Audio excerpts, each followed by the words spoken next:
Селям алейкум, урметли телесерджилер. В долгожданный выходной день я приветствую вас на программе «Софрага Бьюренес». Сегодня мы поговорим о блюде, которое не оставит равнодушным ни одного гурмана. Неповторимое сочетание мясной начинки и виноградных листьев. Думаю, вы уже догадались, о каком блюде пойдет речь, но об этом немного позже. А я уже готова представить вам нашего сегодняшнего гостя. Преподаватель при Духовном управлении мусульман Крыма, ведущая программы «Хадынлар алемы» на телеканале «Миллет», а также творческий хендмейдер Лиля Сейтмеметова.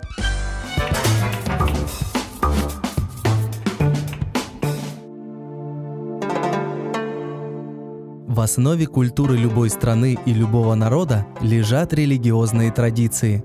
Стремление к знаниям – неотъемлемая черта истинных верующих. Героиня нашей программы Лиля Сейтмеметова обучает прекрасную половину человечества основам ислама и нравственности. Будучи ведущей программы «Хадынлар алемы» на телеканале «Миллет», Лиля ханым раскрывает истории, быт и традиции мусульман, проживающих в Крыму. Талантливая и творческая, знающая и любящая свою работу, наша героиня также находит время для создания авторских украшений ручной работы. Дизайнерский подход, изысканная подача. Лиля ханым продумывает каждую деталь, а это говорит о том, что ее работы отличаются особой уникальностью. Сегодня Лиля Сейтмеметова поделится национальным крымско-татарским блюдом, о котором вы скоро узнаете на кухне Софрага Бьюренес.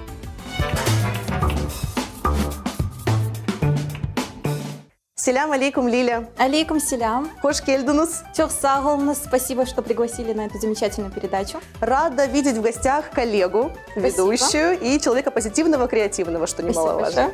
Так, ну, рассказывай, что будем сегодня готовить? Я специально не назвала название блюда. Хочу, чтобы это сделала ты. Сегодня мы будем с вами готовить в преддверии священного месяца Рамадан очень прекрасное блюдо, которое пользуется славой не только в крымско-татарской кухне, и вообще в общем в восточной кулинарии. И сегодня мы с вами приготовим голубцы из виноградных листьев. Так, ну у них же есть, я думаю, название, да? Конечно, на крымско-татарском это звучит «Юзум япрах сармаса». Юзум, япрах, сармас. Отлично. Лилечка, давайте перечислим ингредиенты, какие у нас есть, чтобы мы нашим телезрителям могли объяснить, как же все-таки приготовить это блюдо. Конечно. Для начала хотелось бы сказать, что очень много существует разнообразных рецептов именно этих голубцов, но мы сегодня с вами классические крымско-татарские голубцы постараемся приготовить. Для этого нам понадобится фарш говяжий, рис, несколько помидор, лук, морковочка, зелень, укроп у нас сегодня. И, конечно же, главный ингредиент – это наши виноградные листья. Сегодня мы с вами будем использовать консервированные, благо на данный момент сейчас их можно практически в любом магазине найти. Но если мы, например, готовим их летом, когда вокруг нас очень много таких листочков растет на виноградах, то тогда мы можем взять, конечно же, свежие листочки, ошпарить их кипятком, и будет прекрасное. То есть, в принципе, как бы сам процесс приготовления именно листьев заключается в том, что их просто нужно ошпарить да. И все на этом, да? Да, да. Здорово. Лиль, почему все-таки именно это блюдо, вот хочется спросить? Если честно, я очень долго думала, что же можно такое приготовить, и интересно, и очень хотелось бы, чтобы это блюдо было из именно нашей крымско-татарской кухни, юзум япрах сармасы, потому что я, наверное, готова их каждый день кушать. Очень мое любимое блюдо. И поэтому вот сегодня решила именно с этим рецептиком с вами поделиться. Нас порадовать. Ну все, значит, наверное, это будет и наше тоже любимое блюдо. Я думаю, что нужно приступать. Да, для фарша нам нужно все эти ингредиенты размельчить. И по очереди сейчас будем добавлять все ингредиенты. Сначала берем фарш. Фарш у нас говяжий, конечно же, илял. У нас мусульманам Всевышний предписал употреблять только дозволенную пищу, дозволенное мясо. И почему-то существует такое распространенное заблуждение, что все, что не является свининой, оно является допустимым к употреблению, но, к сожалению, нет. Это миф, да? Да. Как же на самом деле, расскажите. Да. На самом деле, для того, чтобы мясо считалось дозволенным, должно быть соблюдено ряд условий, среди которых это, конечно же, должна быть говядина или же баранина и так далее. И животное должно быть заколото дозволенными методами. Обязательно должно быть заколото с именем Всевышнего. Итак, фарш мы добавили. Теперь нам нужно будет размельчить лук, морковочку натереть на терочке и помидорчики. Для этого давайте мы, наверное, наденем перчаточки, чтобы все у нас было. Есть, прошу. Лилечка, вы являетесь ведущей программы. И вот хотелось бы узнать, программа религиозная, насколько я знаю, о чем она и как давно она существует. Вообще расскажите поподробнее. В сентябре месяце нашей программе «Хаданлар Алимы» исполнится ровно 2 года. 1 сентября 2016 года в преддверии священного праздника Курбан-Байрам вышел в эфир наш первый выпуск передачи «Хаданлар Алимы». Все случилось так спонтанно, я не ожидала, что буду работать в сфере телевидения, и поэтому как-то для меня это было что-то такое новенькое. А все началось с того, что Духовное управление мусульман Крыма совместно с руководством Милет возникла у них идея создать такой религиозный проект на нашем телеканале. После того, как они все это одобрили, предложили мне поучаствовать в этом процессе.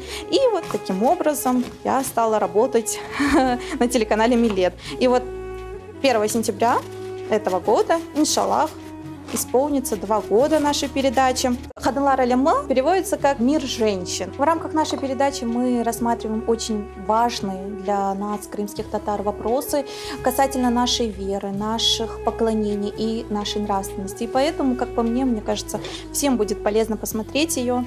Мы в очень такой легкой, доступной форме с преподавателями нашими в виде диалога общаемся. Гостями нашей передачи являются работники и преподаватели, теологи, психологи при Духовном управлении мусульман Крыма, и поэтому мы стараемся для нашего зрителя в такой легкой и непринужденной форме рассказывать о нашей прекрасной религии ислам. Одна из рубрик, она, кстати, недавно стартовала, называется «Обучаюсь Корану», чтению Корана. Вы сами владеете арабским языком, кстати говоря? Обучаясь в Азовском медресе, нас, конечно же, там научили читать Коран. Какие-то основы грамматики тоже арабского языка мы изучили, но выйти и пообщаться с арабом, наверное, будет сложно мне, потому что я по специальности вообще не востоковед. А так, некоторые стандартные такие разговорные фразы, конечно же, знаю, но не на высшем уровне. Сложно ли было изучать арабский язык? Нет. Почему-то все пугаются этого. Я, например, работаю параллельно еще и преподаю основы ислама и обучаю женщин чтению Корана. И в основном среди моих учеников женщины взрослого поколения. После нескольких уроков весь их страх развеивается, они понимают, что в этом ничего сложного. Действительно, это страшно начать. Неизвестность, как говорится же, что всегда пугает, и поэтому... Да, это правда. Главное начать, а там уже с помощью Аллаха все осуществится.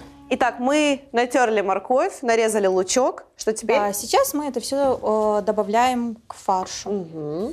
Давайте, что сначала? Да, морковь? Да. Так, теперь лучок. Еще хотелось бы добавить, что некоторые во время приготовления данного блюда зажарочку, именно морковочку, лук и помидоры, они заранее обжаривают. Это тоже как вариант можно рассматривать. Но мы сегодня с вами сделаем другой вариант. Следующим этапом у нас является натереть помидорчики. Нужно натереть так, чтобы была только мякоть. Да. Все-таки хочется вернуться еще к вопросу телевидения. Какие были впечатления от первого выпуска? Конечно же, был большой сюрприз, когда мне предложили именно работать на телеканале, вести религиозную передачу. И, конечно же, было очень волнительно и даже немножко страшно.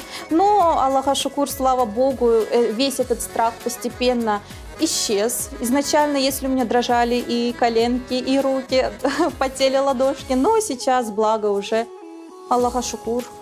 Лили, а нравится работа на телевидении? Конечно, безумно нравится работать в этой сфере. И я очень благодарна Всевышнему, что дал возможность работать в сфере телевидения. Если в аудитории находится 20 человек, то здесь уже, я думаю, намного больше человек тебя слышит о нашей прекрасной религии, узнает о ней больше. И, конечно же, этот факт меня очень радует. Да, конечно, благодаря передаче как можно больше людей могут познакомиться с религией, узнать какие-то вопросы, опять-таки, которые они не знали, да, осветить для себя что-то очень важное. Это, конечно же, здорово. Так, я вижу, у нас есть листья, водичка. Да, сейчас нам нужно их замочить в прохладной водичке.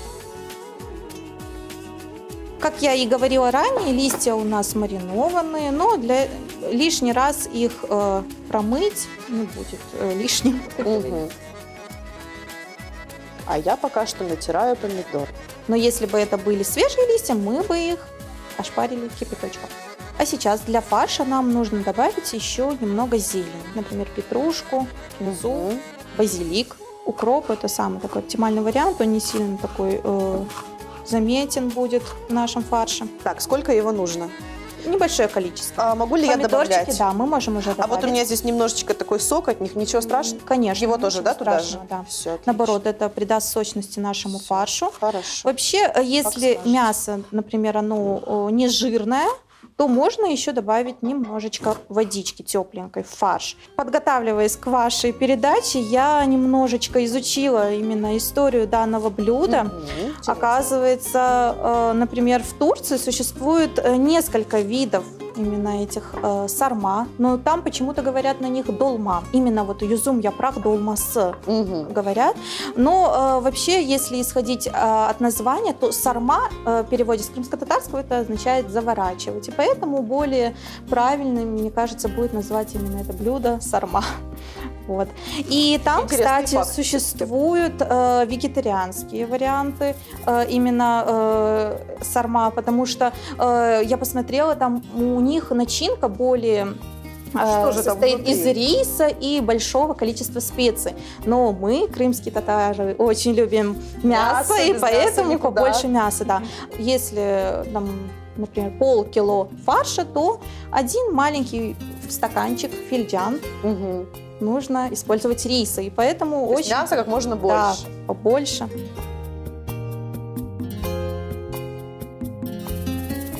Сколько риса нужно? Риса добавим немного. Давайте на ваше Да, усмотрение. Вы давайте нам на глаз добавим риса. Наверное, грамм 200 будет достаточно.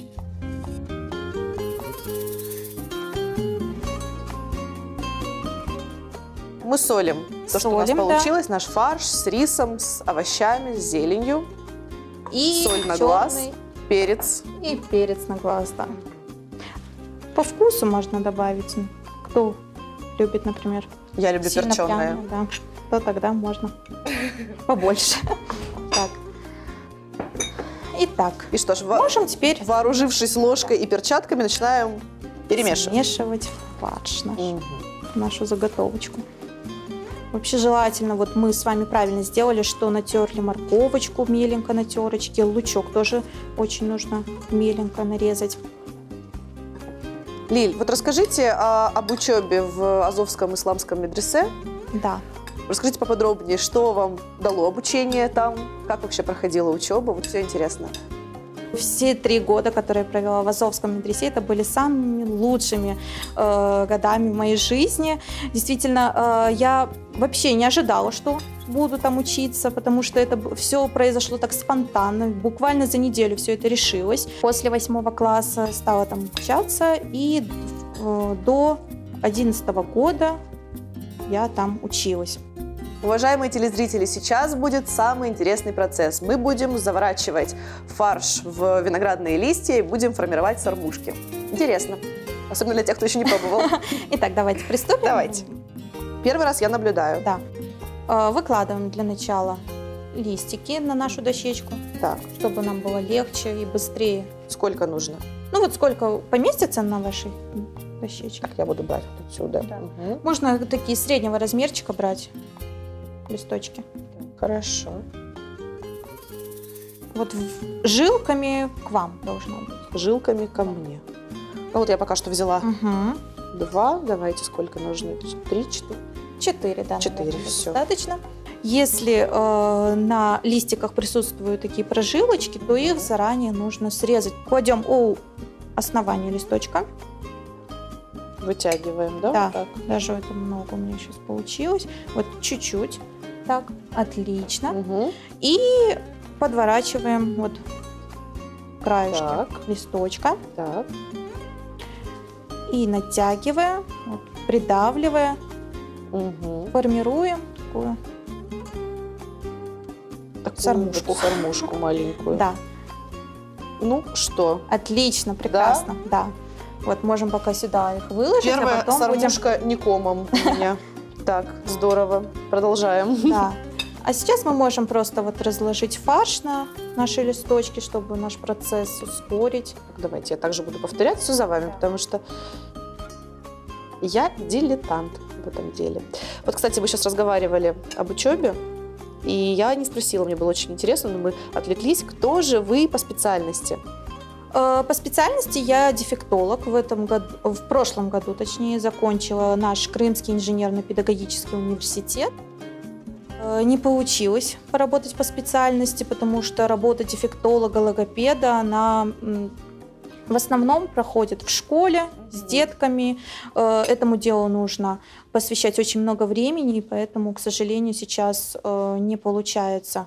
Да. Смотрите, какие прекрасные у нас сармушки получаются. Я даже подумать не могла, что у меня получится. Я была уверена, что мои все развалятся просто сию же секунду. Да. И вот нужно их хорошенько так затягивать, чтобы они во время варки у нас не раскрылись. Лилечка, ну вот поработать по специальности еще пока не удалось, но да, сметался и получится.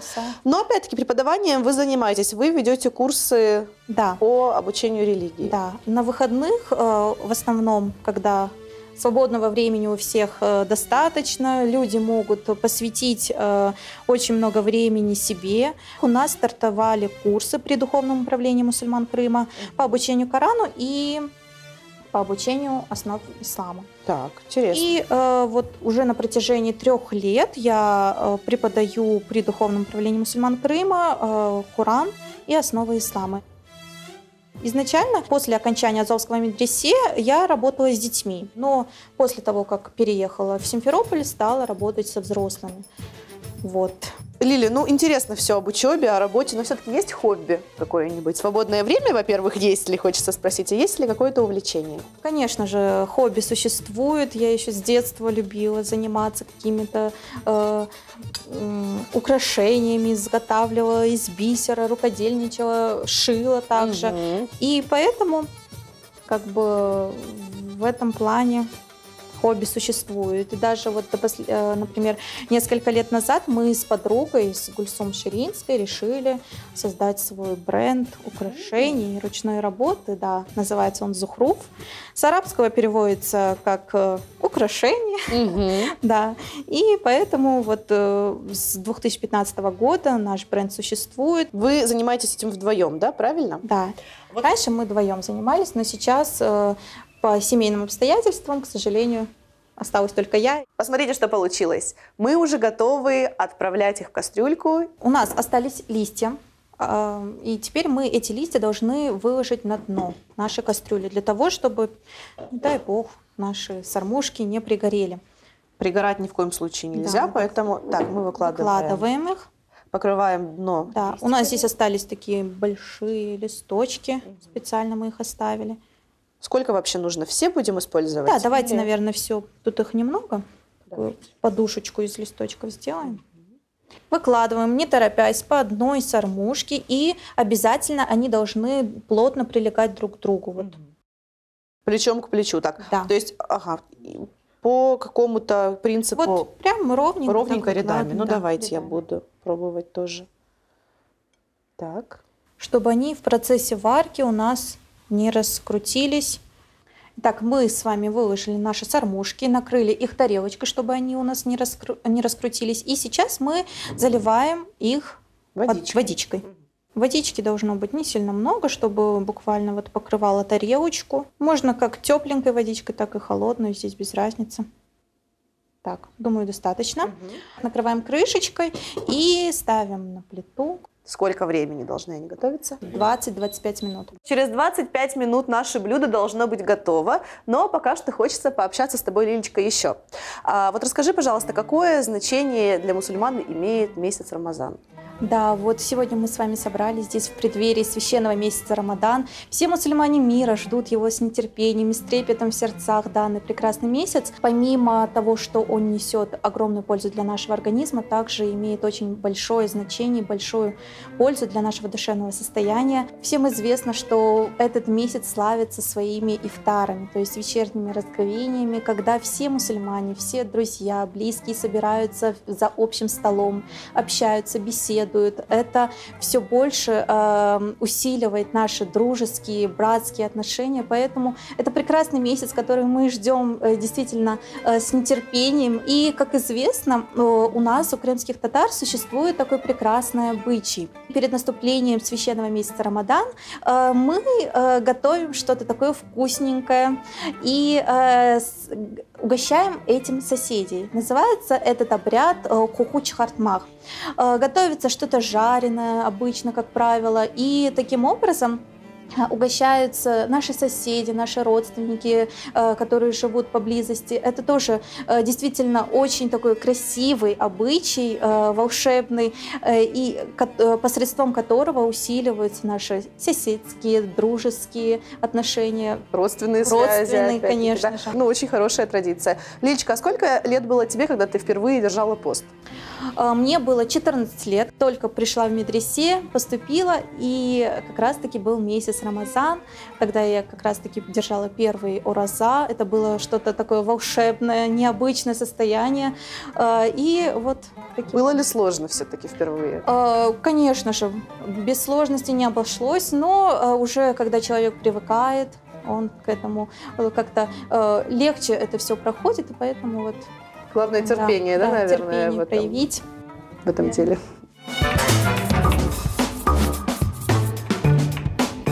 Время пролетело незаметно. Лилия, давай посмотрим, что у нас получилось. Давайте посмотрим. Я надеюсь, что уже все готово. Так, ну что, открываем?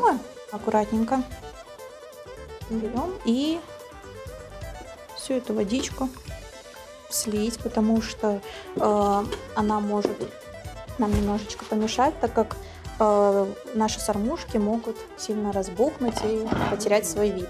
Тарелочку убираем. Как мы их выкладываем? Каким образом? Давайте выложим, наверное, веером. Красивенько.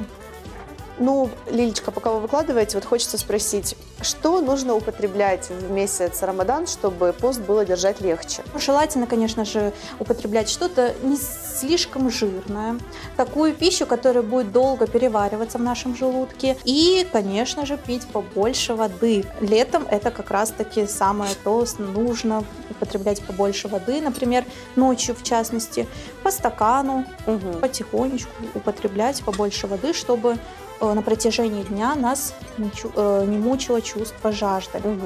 А так, месяц Рамазан – прекрасный месяц для того, чтобы мы очистились перед Всевышним. Всевышний говорит, если бы вы знали, насколько священный месяц Рамадан, то вы не хотели бы, чтобы он вообще заканчивался. И поэтому мы должны побольше просить Всевышнего о том, чтобы он простил наши грехи. Этот месяц всего лишь один раз в году к нам приходит, и по максимуму использовать его с пользой для нас. Выложили мы красиво веером, что-то еще, наверное. И для вкуса мы можем использовать, например, сметану.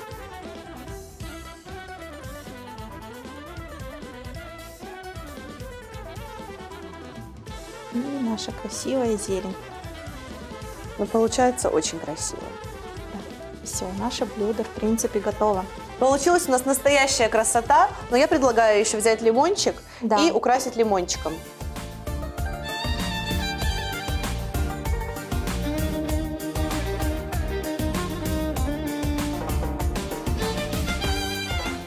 Наша сарма получилась настоящим произведением искусства. Сочный фарш и виноградные листья придали блюду пикантность, нежность. Блюдо действительно очень красивое и украсит любой стол. Лилечка, а хотелось бы что-нибудь пожелать нашим телезрителям? Конечно, безусловно. Хотелось бы поздравить всех наших дорогих зрителей с предстоящим священным месяцем Рамазан. Пусть Всевышний поможет нам с легкостью и в самой хорошей, красивой форме продержать священный пост.